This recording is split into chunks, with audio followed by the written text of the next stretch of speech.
नमस्कार, मी संतोष सुतार आणि आपण पाहतात सीएल माझा. आणि साहेबांना विजय कोण आणत आणि गुलाल इथंच उधळून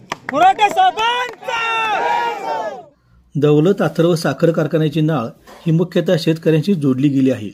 यातील मुख्य दुवा म्हणजे साखर कारखान्यातील शेती विभाग होय. शेतकऱ्यांच्या अडीअडचणी शेती विभागाच्या प्रत्येक कामगाराला माहिती असतात. म्हणूनच दौलत अथर्वच्या शेती विभागातील कामगार वर्गाने चेअरमन मानसिंग खवाट यांना आमदार करण्याचा जणू चंगच बांधला आहे असे दिसून येत आहे.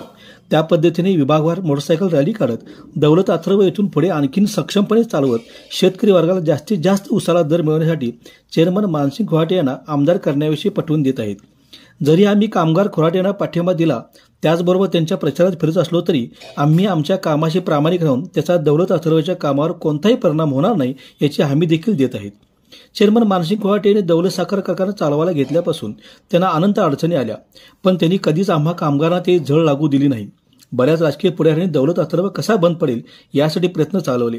याचा पुरावा आम्हाला चेअरमन खवाट यांनी दाखविला आहे.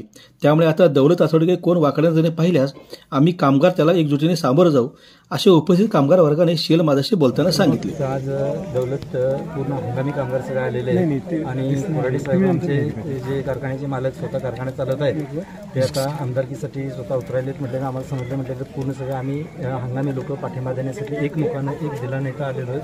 आमचा 100% साहेबांच्या पाठीमागे पाठिंबा असणार आहे.